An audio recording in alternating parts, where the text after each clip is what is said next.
After continuing to increase the size of the chip field and repeatedly introducing various restrictions against China, with TSMC going to the United States to build a factory, the dream of localization of the American chip industry seems to be coming true. While complacent about this series of measures, they do not know that China has begun to wake up and has begun to fight back against the United States in three aspects. For a long time, relying on the strong scientific and technological strength and strong international influence of the United States has always played the role of dominant president in the world. Whoever is unhappy is a carrot plus a stick. Once its core interests are touched, it will do whatever it takes. Try every means to put the opponent to death. Now facing the rise of China, the United States is repeating its old tricks in the semiconductor field, holding up the big stick of sanctions, trying to curb China's technological progress and restrict China's development starting from the semiconductor field. Little do they know that China is not the Soviet Union, let alone Japan.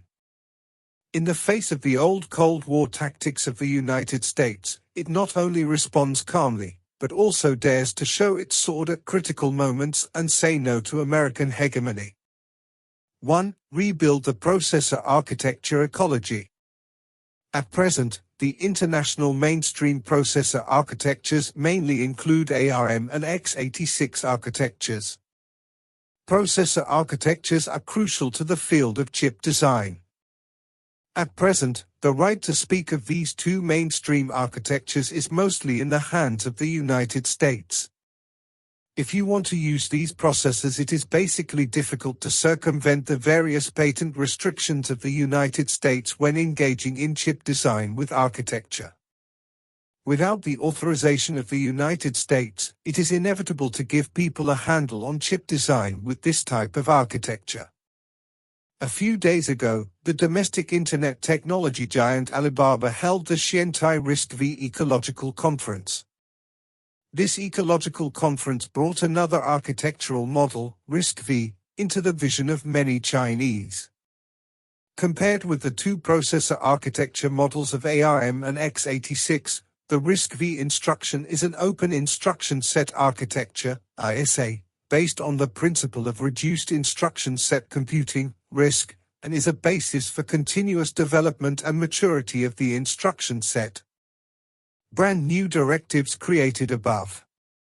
Because the instructions are completely open source, the design is simple, it is easy to transplant Unix systems, and it is convenient for modular design. It has been recognized by many chip companies.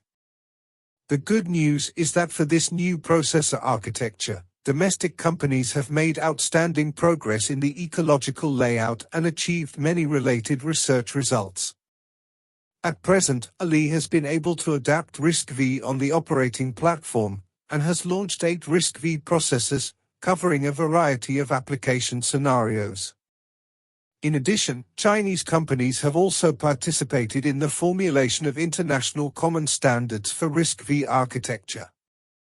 On this new architecture track, China has already left the United States behind. In the future, if domestic chips are designed with RISC-V architecture, they can basically avoid the restrictions of the United States. 2. Semiconductor research results continue to increase. According to the patent application report of the internationally renowned intellectual property organization Mathis and Squire, in the past 2022, China, together with the United States and the European Union, will play a leading role in the field of semiconductor technology. Among them, Chinese companies have submitted as many as 18,223 semiconductor applications. Related patents accounted for 55% of the annual number of semiconductor patent applications, compared with 26% in the United States and only a few hundred in the United Kingdom, accounting for less than 0.5%. The blowout of China's patent applications in the semiconductor field is not surprising. Since the United States imposed sanctions on China in the semiconductor field, many domestic semiconductor manufacturers and research institutes have lost their illusions and devoted themselves to research and development in the field of basic semiconductor science. It is reported that in 2022, the research and development expenditure of the whole society in China has exceeded 3 trillion yuan, and the research and development intensity has exceeded 2.5% for the first time, and the proportion of investment in the field of basic research has exceeded 6% for 4 consecutive years.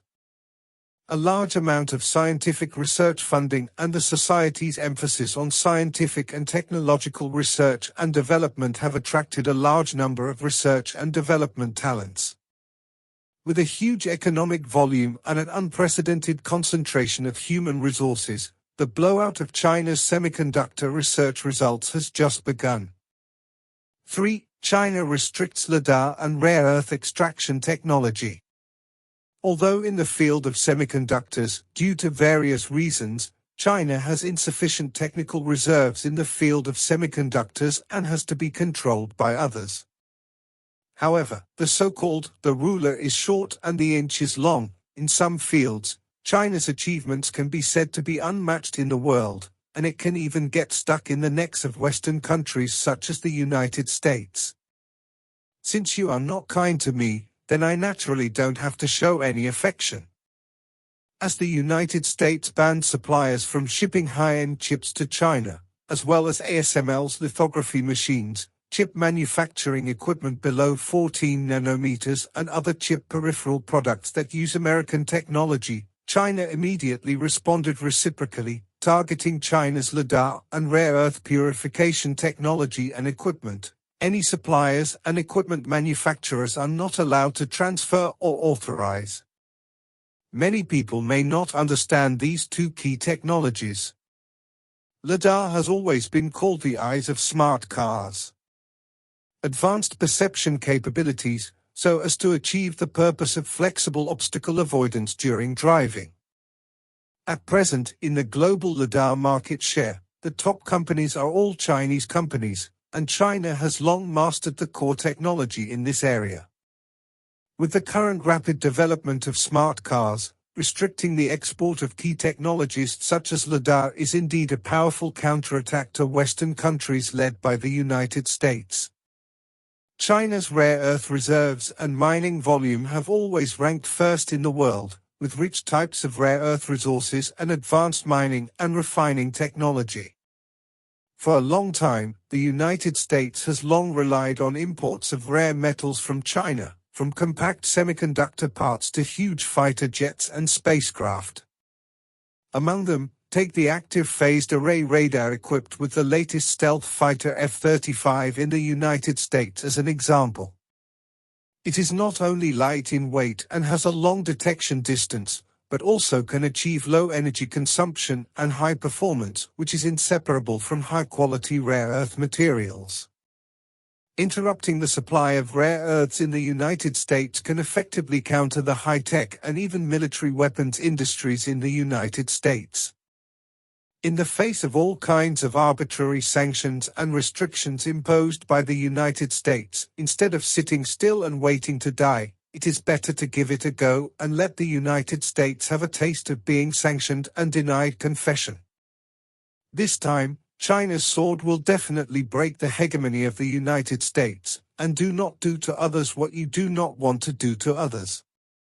In the face of China's counterattack, I wonder if the United States can rein in the precipice and find its way back.